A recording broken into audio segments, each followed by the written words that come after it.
নমস্কার বন্ধুরা, ইলুর রান্নাঘরে সবাইকেই স্বাগত।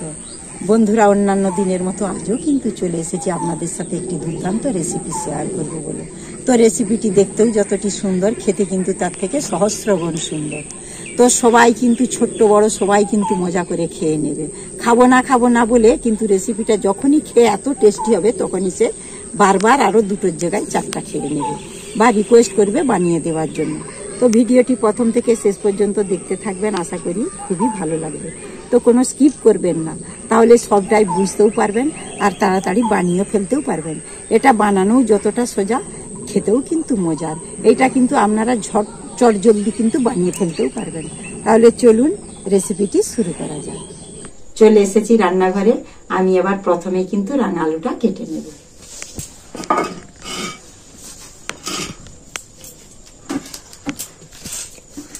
তো বন্ধুরা, আমি এতগুলো রাঙা আলু নিয়েছি। আপনারা যতটা করবেন সেই পরিমাণ নেবেন।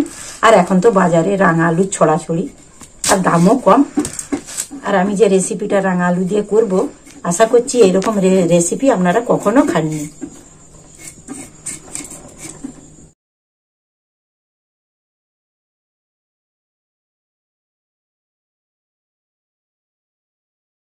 ভাবেই কেটে নেব, তাহলে তাড়াতাড়ি কিন্তু সেদ্ধ হয়ে যাবে। আমি এটা জলে দিয়ে, আমার সব রাঙা আলুগুলো কাটা হয়ে গেছে, আমি জলেও দিয়ে দিয়েছি। এবার আমি একটা প্রেসার কুকার নিয়ে নিয়েছি, নিয়ে এর মধ্যে এগুলো দিয়ে আমি সেদ্ধ করে নেব।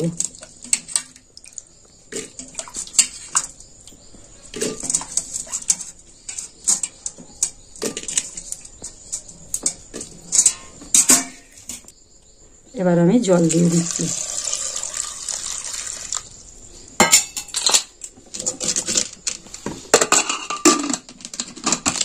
এবার আমি এটা সেদ্ধ করে নেব। প্রথমে আমি পুরটা তৈরি করব, তার জন্য আমি নারকেলটা এখানে দিয়ে দিচ্ছি।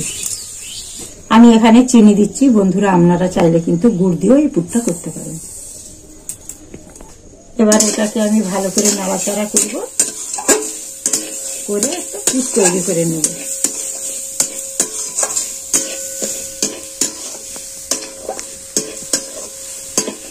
আমার একদম পুরটা রেডি হয়ে গেছে। এবার এটাকে আমি নামিয়ে দেব। এই যে বন্ধুরা, আমি যে রাঙা আলুটা প্রেসার কুকারে সিদ্ধ করতে দিলাম, সেটা আমি বার করে নিয়েছি। এই যে একদম সেদ্ধ হয়ে গেছে, খুব সুন্দর সেদ্ধ হয়ে গেছে। এবার এটা আমি হাতের সাহায্যে ভালো করে এইটাকে মেখে নেব, যেমন কোনো এর মধ্যে না ডেলা থাকে। একদম মিহি করে এইটা মাখতে হবে। আমার একদম এটা মিহি করে মাখা হয়ে গেছে। এবার যে বন্ধুরা, আমি যে নারকেলের পুরটা করে রেখেছিলাম, এটা আমি দিয়ে দিচ্ছি। আবারও এটাকে ভালো করে হাত দিয়ে আমি মেখে নেব।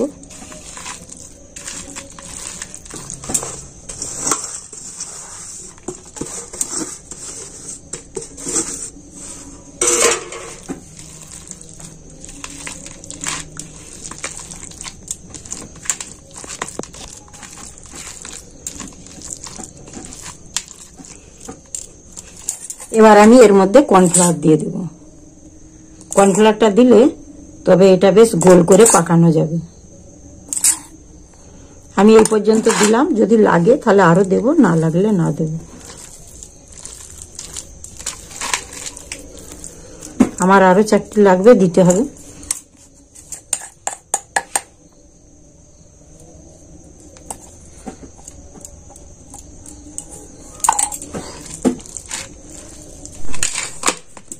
দেখুন, আমার একদম ভালো করে এটা মাখা হয়ে গেছে। দেখুন, খুব নরম হয়েছে। আমি এবার হাতে তেল মেখে এটা বল করে নেব। এবার আমি এর থেকে কিছুটা লেচি কেটে নেব। কেটে এরকম করে আমি, যেমন সন্দেশ করে, পেঁড়ার সন্দেশ, সেই রকম করে আমি সন্দেশের মতো এরকম চ্যাপটা চ্যাপটা করে দেব।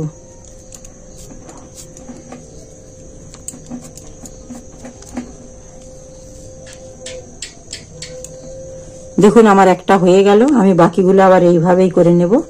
দেখুন, আমার সবগুলো তৈরি করা হয়ে গেছে। এবার আমি একটা বেটার তৈরি করব, করে আমি তারপর ভেজে নেব। আমি এখানে দিয়ে দিচ্ছি 1 বাটি ময়দা দিয়ে দিচ্ছি। আমি এখানে 2 বাটি ময়দা দিয়ে দিচ্ছি। আমি 2 বাটি ময়দা দিয়েছি, আর 1 বাটি চালের গুঁড়ো দিয়ে দিচ্ছি। আমি এখানে পরিমাণ মতো নুন দিয়ে দিচ্ছি। এবার আমি হাত দিয়ে শুকনো উপকরণগুলো ভালো করে মেখে নেব।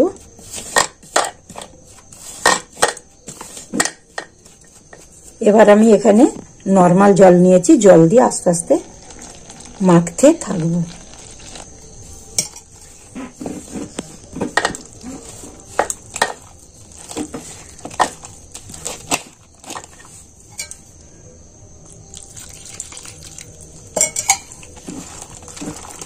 আমি এইভাবে হাত দিয়ে ভালো করে মাখবো, নইলে দোলা থাকতে পারে। হাত দিয়ে মাখাটাই ভালো।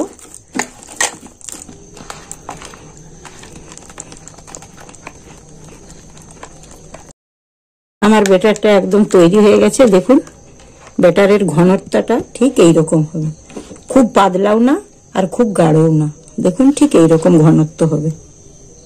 এবার আমি এগুলো ভেজে নেব। এবারেতে দিয়ে দিচ্ছি কড়াতে তেল।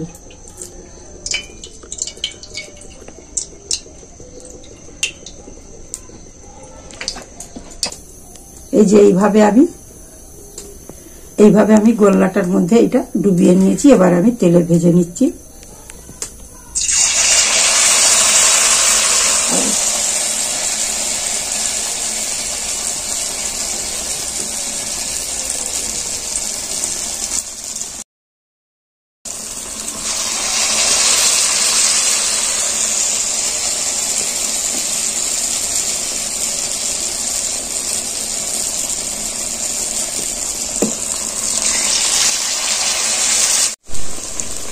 এইভাবে আমি উল্টে পাল্টে লাল করে ভেজে নেব।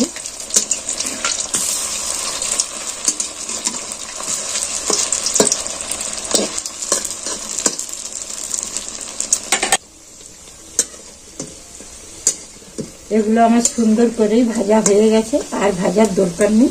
এবার আমি এটাকে তেল ঝরিয়ে তুলে নিচ্ছি।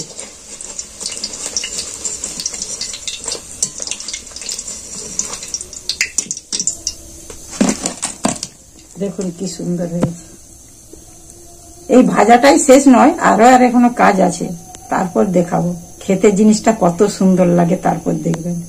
বাকিগুলো কিন্তু আমি এইভাবেই ভেজে নেব। দেখুন বন্ধুরা, আমার সবগুলোই ভাজা হয়ে গেছে। এবার আমি দুধটা ফুটিয়ে নেব। ওই কড়াতেই আমি দিয়ে দিচ্ছি জল।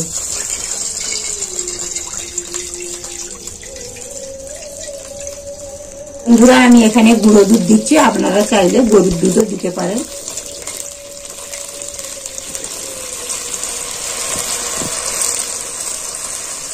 গরম জলে দিলে কিন্তু দুধটা ভালোভাবে গুলা হয়ে যায়, কোনো ডেলা থাকেনি। আবার এটাকে আমি ভালো করে নেড়ে চেড়ে নেব।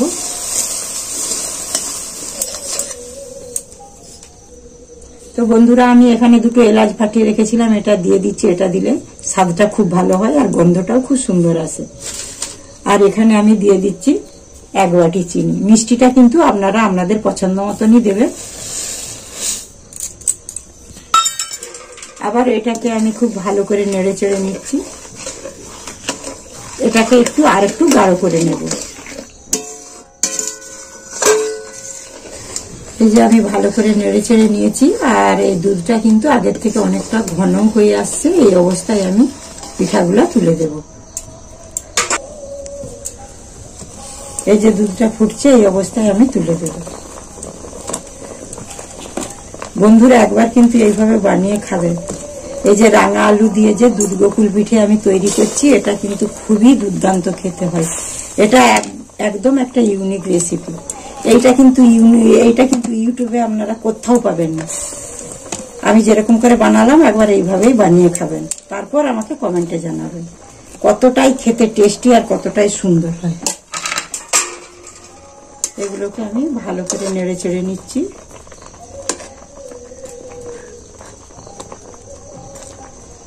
এটা আমি 5 মিনিটের মতো এটা জাল দিয়ে নেব।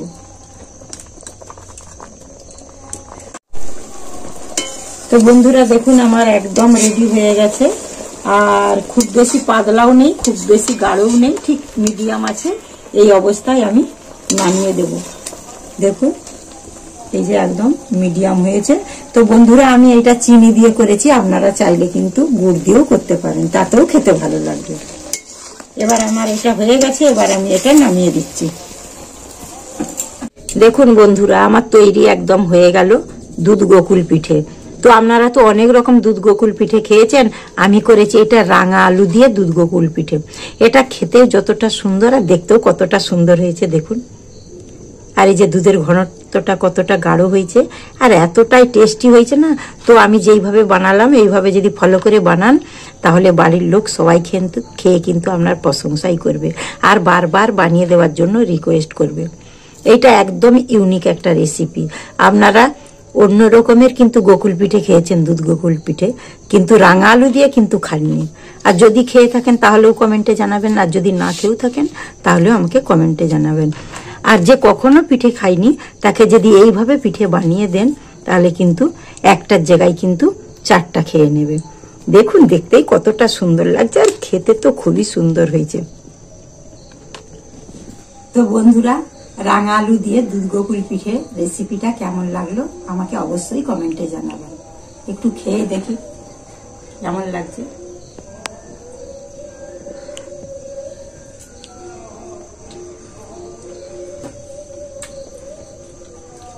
তো বন্ধুরা কি আর বলবো, এতটাই টেস্টি হয়েছে যে আমি আর ভাষা খুঁজে পাচ্ছি। আপনারা কিন্তু অবশ্যই একবারটি এইভাবে বানিয়ে খাবেন, তারপর আমাকে কমেন্টে জানাবেন কেমন লাগলো খেতে। এই গরম গরম তো দারুণ খেতে লাগছে। একটা দুটোই কিন্তু মন ভরবে না, মনে হবে অনেকগুলোই খেয়ে নি, এতটাই খেতে সুন্দর হয়েছে। আর ছোট বড় যাকেই দিবেন সেই কিন্তু খেয়ে নেবে, একবারে মজা করে আনন্দের সাথে খেয়ে নেবে। খুব সুন্দর হয়েছে খেতে। তো বন্ধুরা, আমার ভিডিওতে একটা লাইক করবেন আর প্রচুর প্রচুর শেয়ার করবেন। আর যে বন্ধুরা আমার চ্যানেলটিকে সাবস্ক্রাইব করেছেন তাদেরকে অসংখ্য অসংখ্য ধন্যবাদ। আর যে বন্ধুরা আমার চ্যানেলটিকে এখনো সাবস্ক্রাইব করেননি সেই বন্ধুদেরকে অনুরোধ করছি ঝটপট করে সাবস্ক্রাইব করে ফেলুন আর আমার পাশে থাকুন, আমাকে উৎসাহিত করুন। আর বেল আইকনটি ক্লিক করবেন যাতে সর্বপ্রথমেই আমার ভিডিওগুলো আপনাদের কাছে পৌঁছে যায় আর আপনারা দেখতে পাবেন। ততক্ষণে ভালো থাকবেন, সুস্থ থাকবেন আর সাবধানে থাকবেন। আবার দেখা হবে পরের ভিডিওতে। টাটা।